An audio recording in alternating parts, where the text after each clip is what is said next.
A day in my life as a housewife and a mom. Hello mga mare, welcome to our mini vlog. For today's video mga mare, ayan na nga, magbubukas si Angela ng mga parcels na dumating. At siya po ang naatasan kong magbukas ng mga parcels kasi alam kong magugustuhan niyang magbukas ng mga ganyan kasi excited po yan. Kasi naka-curious siya kung ano ang laman ng mga nasa loob. Kaya ayan, gustong-gusto niya siya nagbubukas. Ang in-order ko pala dyan mga mare ay lagayan ng aking jewelries kasi kung hindi niyo natatanungin mga mare, mahilig po talaga ako sa jewelries or mga alahas. Kasi nung bata ako, alam niyo ba mga mare, naiingit ako pag may mga nakikita ko nagsusuot ng alahas. Lalo na yung mga necklace, my God, weakness ko po talaga yun.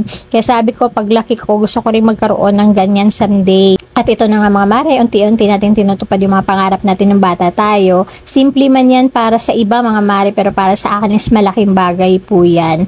Kaya ayan, nagbukas na si Angela kasi dyan po ilalagay natin yung ating mga kukolekt natin ng mga alahas. So ngayon mga mare, nagkukolekt na ako ng mga alahas ng paunti-unti, paisa-isa. Hindi man siya ganun kamahal kasi hindi ko pa po afford yung mga mabibigat o yung mga mahal talaga. So ang kinokolekt ko po mga mare is yung mga lightweight lang po. Pero malaking bagay na rin yung mga mare kasi nasasanla pa rin naman. Kapag inipon mo siya, malaki na rin yun. Kaya yan, alam nyo ba mga mare, nung time na walang-wala ako, isa sa natakbuhan ko talaga is yung pagsanla ng alahas. Kasi alam nyo naman mga mare, sabi nila investment ka kasi hindi nagde-depreciate ang value. Tumataas po yung value ng alahas. Kaya yan, di ba, ang cute niya, hihilahin-hilahin mo na lang. Kasi yung dati ko is yung binubuksan pa.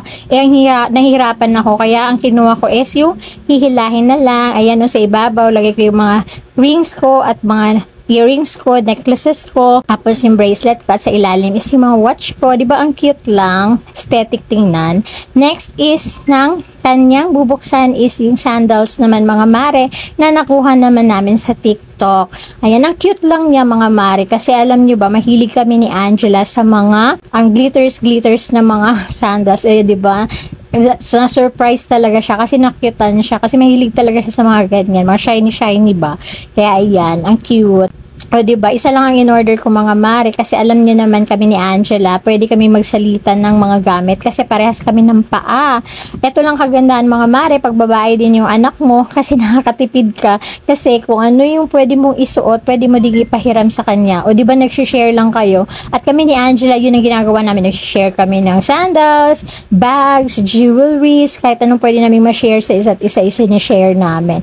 O diba, nakakatipid ka ng mga mare. Ang cute diba? O bagay sa anak ko, bagay sa paa niya. Napaka-aesthetic kasi ang shiny niya. Oh my God, I love it. Hindi ako nagsisi, 149 pa lang bili ko dyan mga mare. Next naman namin bubuksan mga mare is etong curtain na to na ilalagay po namin sa aming sink. Kasi mga mare, yung ilalim ng lababo namin, alam mo yung nakikita kasi wala siyang takip.